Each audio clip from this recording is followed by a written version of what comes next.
Mm, Good morning. Happy Monday. Hope y'all doing well. We're still working on some cookies here. Me and the Jackster. Let's see here.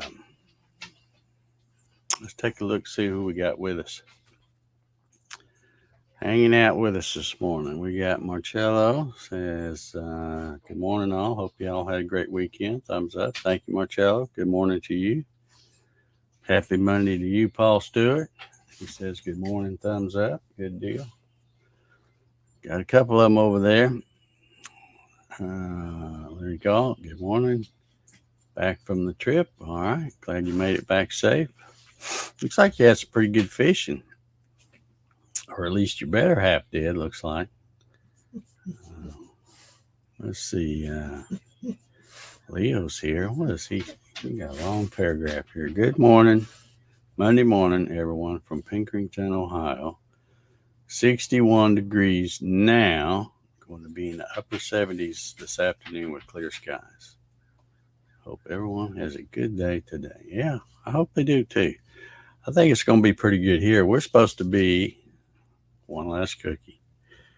There you go, bud. Uh, we're supposed to be high of 83. It's currently 55 degrees, a pleasant 55 degrees. Got the door wide open on the shop. Good fresh air. And 83 is just about perfect, I think. Darren Birds is here this morning. Good morning, Darren. Keith Stanford's here. Is here. Good morning, Keith. Jesse's here. Good morning, Jesse. Bart Bixel. Hello, everyone. Thumbs up. Thank you for the thumbs up, Bart. Appreciate it. Gary Hammett's here this morning. Good morning, sir. Kevin Else. Good morning, Kevin. Wait a minute here. What we got going on? Coffee maker broke. Won't make coffee all plugged up. That sounds like an emergency to me. Fortunately, old Dave is an instant drinker coffee. I know. It's not the greatest stuff, but it's simple, and that's me. I like simple stuff. So I use my. In fact, I think my coffee maker is a Mister Coffee, if I'm not mistaken. It might not be, but I think that's what it is. Uh, and all I ever do is pour water through it. Fill the thing up, pour it in there, stick it back in there, hit the button. When the water comes out, it's hot, and then I can keep it going. It shuts off every couple of hours, but if I go over there and turn it off and back on, it'll keep that water hot all day. And then I can just grab a cup whenever I want. Or because I use instant, I can do the microwave thing if I have to. Or worst case, I can throw some in a pot and put it on the stove, heat up water that way. So lots of ways to get around it, I guess. But yeah, if your coffee maker's broke, it sounds like a pretty big deal to me. David Burnett's here. Good morning, David. He says thumbs up. Thank you, sir. Appreciate the thumbs up. You may have noticed I had a video come out this morning. I didn't get my video. Didn't get it. Didn't get it Saturday. Just wasn't feeling it. Wasn't feeling it. Got the news about Braxton Friday afternoon. If you watch my video, I said exactly what happened. I was in here working on a project on the lathe, and I just put some sanding sealer on it. Went outside in my rocking chair on the porch of the shop to wait a few minutes for the sanding sealer to dry, and then saw Carl Jacobson's post. So total shock. I saw somebody say that he was 44. I would have guessed he's in his 30s, but I don't I don't know. This other person, I think, knew him pretty good. He said he was 44. But still, whether he's 35 or 44, it's still way too young. But it was a big shock because I don't think anybody knew that he had it. In fact, I don't think he knew till about 3 or 4 weeks ago. It's just one of those things where, you go for a checkup. It's like, oh, by the way, you got the big C. And then, you know, that's that's unfortunately the way it happens sometimes. But what a great loss, man! I had recently, uh, of course, if you don't know who Brandon Worthland is, go check out his YouTube channel.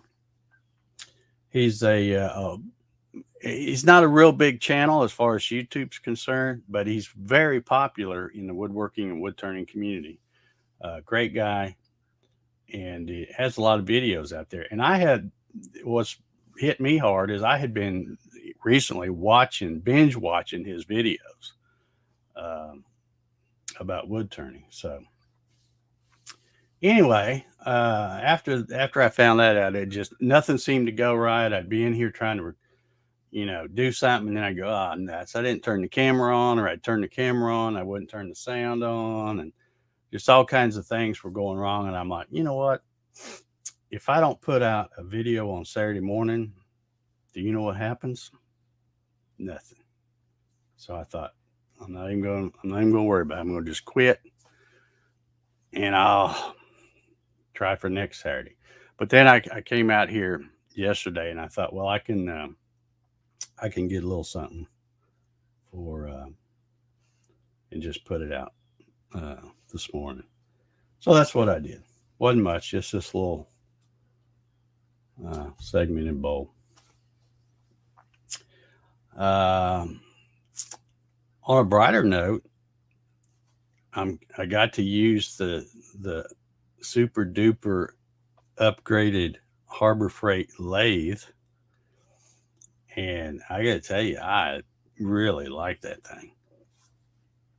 I don't know if I would like it if it was still stock, but with the modifications I've made, it is jam up.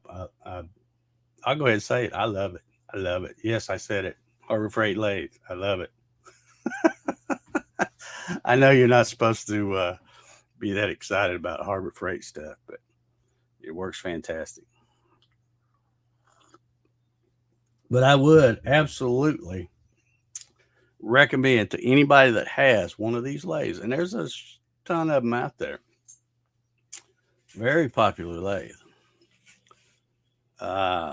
Unless you just want to, spend 4 or 5 times as much as what that one costs and buy a really nice one, then by all means do that if you want. But if you, wish it did the things that I wanted mine to do, I would absolutely encourage you to look around, find yourself a free treadmill, and make some of the modifications that I did. And it's a whole different lathe with the stuff I did. Uh-oh, something going on out there. You go get him, Jack. Let's see, what else? Still have an ongoing battle with the USPS. I swear that place doesn't want my money. They're making it so hard for me to spend money just to get a priority mail sticker label from them online.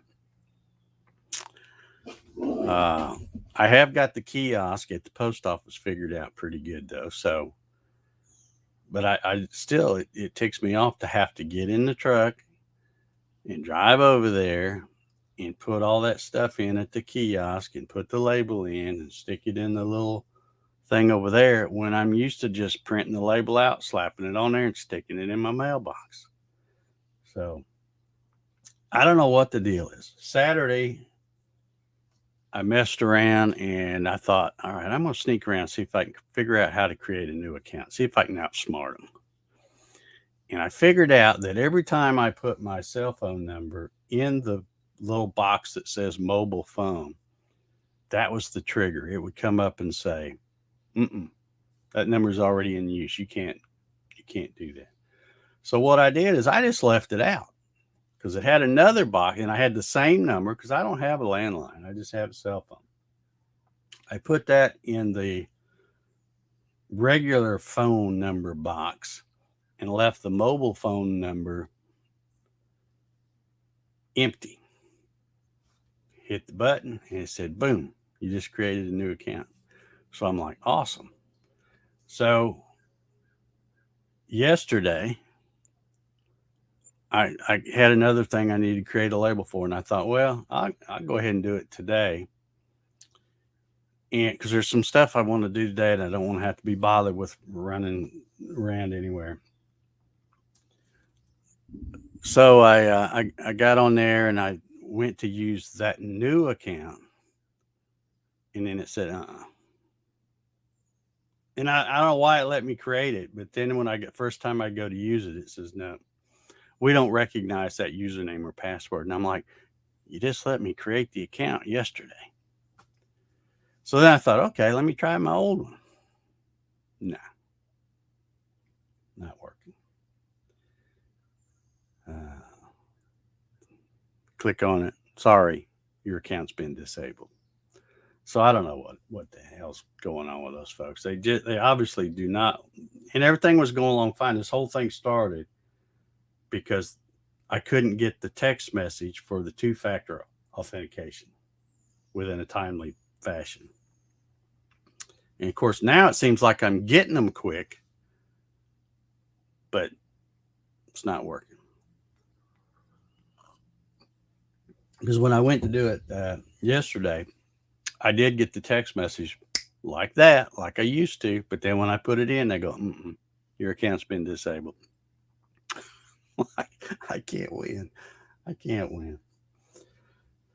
So anyway, wasn't sure I was going to be able to do the coffee sessions from out here this morning because I came out here and fired this up, and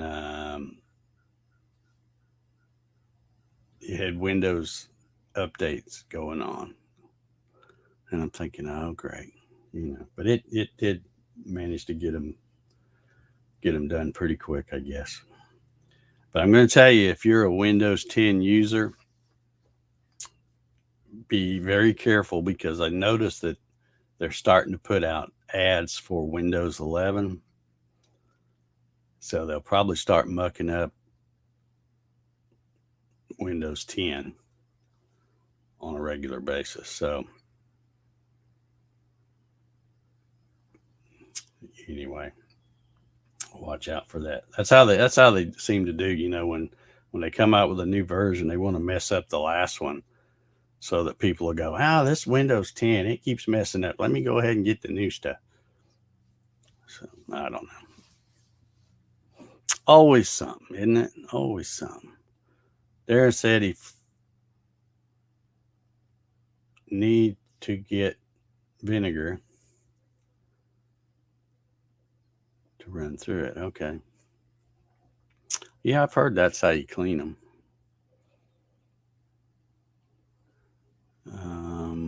Clyde's here this morning. Good morning, Clyde. How are you doing?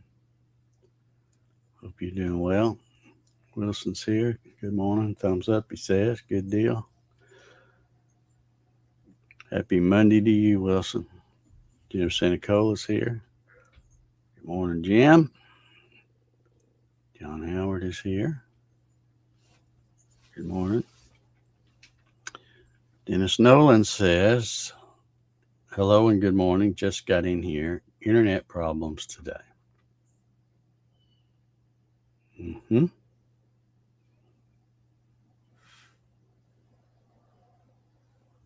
Okay, he also says, wait a minute. I had problems making videos this weekend also. Look forward to watching yours today. Yeah, it's a short one today. I just, I didn't feel like doing any narration and talking or not a whole lot, so it's pretty short. George says he's got a hall pass. You're good, George. You slip in here anytime. We don't care. We'll leave the door unlocked. Thomas Grimm's here. Good morning, Thomas. Marcello says most people with older computers will not be able to upgrade to Windows 11. Is it one of those upgrades where it's changing the, I don't know, the hardware requirements or system requirements or something where, yeah, that way they can make you buy a new computer too. And it'll have Windows 11 on it. But Kenneth's here this morning. Good morning, Kenneth. Didn't want to miss anybody. Oh, there's Klondike. He slipped in here too. Good morning. I mentioned last Friday, if you were here at the coffee sessions, I think it was last Friday when I was talking about it. I don't know. I think it was. I was talking about the window thing and why I covered that up. I found some. I was looking around yesterday, and I found about a half. I don't know. I think it's like a quart thing, and it's about half full of some white paint, and it's pretty old. I'm trying to think when I bought it. I know it's pretty old, but I shook it because at first it didn't even. I thought, well, that's all hardened up and everything, but I shook it, and finally I thought I could hear something sloshing around. I opened it up, and it was about half full, and I'm thinking, well, and it looked okay. I'm pretty sure it'd be all right. And then I found an old paintbrush too that wasn't all stuck together and hard and stuff. So I'm going to be cutting that piece of plywood to fit in that window, and I will do the that will now be the sticker board. So as I mentioned Friday, if there's anybody out there that has a YouTube channel or Instagram thing or whatever it is, and you'd like to send me a sticker to put on that sticker board, and then that will be in all my videos. You can do that. And like I said, I'm not going to be putting my address right out here for all the weirdos to see it, because I don't have. If I had a PO box or something, I would. But I tried to get one of those from the UPS store, and they were full. They didn't have any more, so I'm on a waiting list to get one from them. And I don't think I'm even going to try to get one from the post office, because I'm sure they managed to screw that up somehow too. So I don't even want to deal with them about a PO box there. So if you don't already know my address, a lot of you probably already do, because like I say, you bought something from me at some point. But just go to the website, click on the contact thing, send me an email and say, hey, I want to send you a sticker. What's your address? And then I'll send it to you. And then hopefully the USPS will deliver the sticker without any issue. We'll see. But anywho, that shall be done today. That's on my list of things to do today. What else have I got? Got a few other little odds and ends I'm going to do. Larry says, Google it. That's how I found it. Oh, is it out there? Okay. Well, Kenneth says, cover it with unicorn spit. I don't think I will. I found this white paint, and I'm pretty sure there's enough to do, because that thing, the piece I need to cut needs to be about 22 by 35 to still be able to slide in the window, because I need to be able to remove it, because this place only has 2 windows to start with. I like having the lathe right there in front of that window where I can glance up and look out if Jack's out there or something. Clyde says the empty box still in the garage. Yeah. Your address. Yeah. All right. Well, I figure it probably is everywhere, but Um, I'm not hard to find. Not hard to find. Um, but yeah, I'll be getting that done. And oh, I know what I was going to say, Kenneth. I saw your comment on the coffee sessions from last. I guess it was last Friday, and you were saying make the sticker board like one of those hanging barn door things where I can slide it out of the way to uh, when I want to use the window. Where you can see what would be the problem with that is I've got limited wall space and I've got stuff hanging on both sides. So the only way those kind of things, those are cool, but the only way they would work is if you, whatever side you're going to swing it to, has to be free of stuff too. So, and I like all my lathe stuff right there where I can easily reach it. I got those little magnet things. Um, and works pretty good. And Larry, I haven't answered your comment yet. I saw you commented on that video and asked me about the lathe. And like I said, it's night and day difference between that and that Nova. The Nova's got a lot of things going against it too. It's a neat little lathe, but it's almost like I don't know why they bother making a 12-inch swing, because you put something that big a diameter on there, or it doesn't even have to be 12. If you put something 8 to 10 inches diameter on there, it's still only got that 3/4 horsepower motor. Now it does have the type of motor similar to what this one is now, where you can has the forward and reverse, so that's nice. It's got the variable speed, that's nice, but you have three different pulleys, so you still, the variable speed on that one is just, from whatever, like if you're on that first pulley, you got from about 250 RPM up to, I think it was 580 or something like that. So your variable speed, but only between that range. Then when you move it to the middle pulley, now starts out around 500 or 600 and goes up to, I forget what, 14 or something. And then of course the third pulley, it'll fly.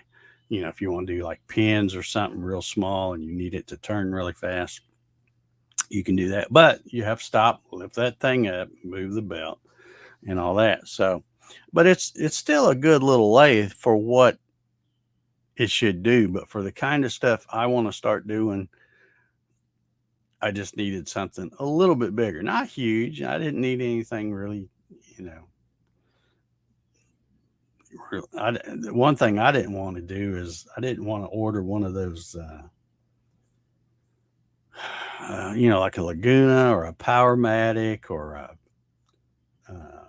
the larger Nova and all that stuff. Because for one thing, I don't have anybody to help me.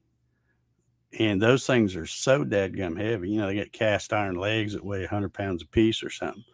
So I would, if I'd have got one of them other ones, I'd have been forever waiting to beg somebody to come help me put it together, because it's a dadgum heavy. But this one it's heavy enough, but I was able to take take the headstock off and everything and lift the bed up on the stand once I got it together. And of course, now once I got it, and the way I got it moved from over there to over here is I have one of those little furniture, I don't know what you call them, little furniture dolly things, and I lifted one end up, slid that under it, and then I could pick up the other end and make it light enough that I could push it and just steer it right over here. So I didn't have any trouble at all getting it moved over here. And of course, now I can't even move it because I've got, I've got it all weighted down. And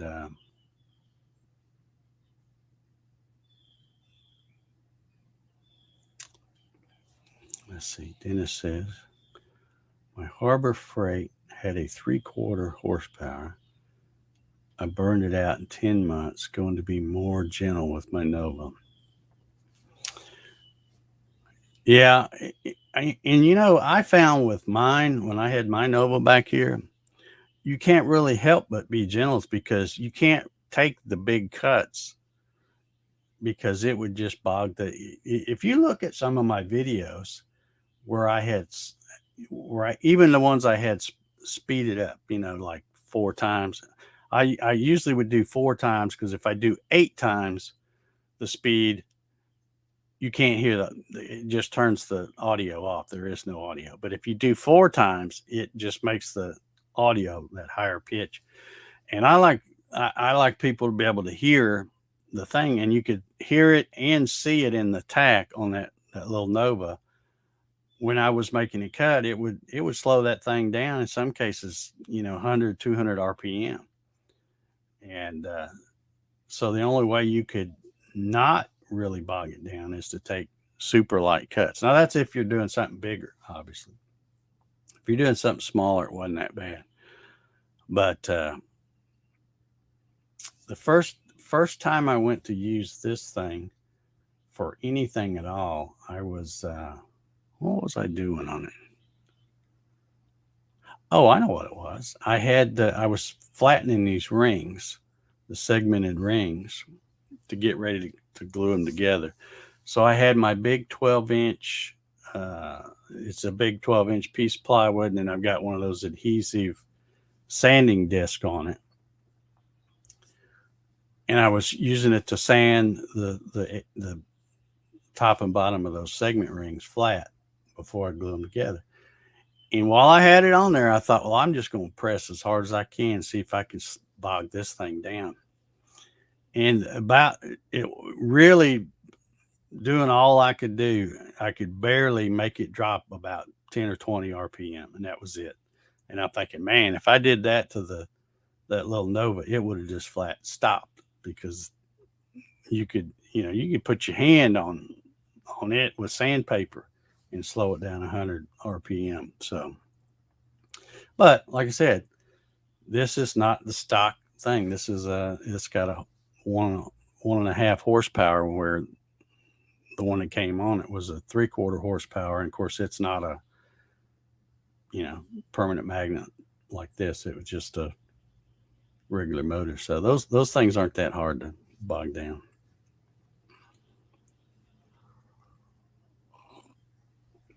But yeah, that was about the only thing that went right this weekend. I was really happy with the way my new lathe operates. I'm still looking out for a pulley. I'm thinking I may try to make one. I don't know. I figured, well, there's no rush. It's working now the way it is. I would like to get a little more than 1600 RPM. Although I very seldom go faster than that. You go faster than that when you're doing like little spindle work, like pins and bottle stoppers or something, but I don't really make those. So I think when I did this little project here, I think about the most I had, it was about 12 or 1300 RPM when I was doing some of that. But yeah, those treadmill motors are awesome. And it says he's looking yard sales. Yeah, you probably won't have to look long. You'll find one. They're all over the place.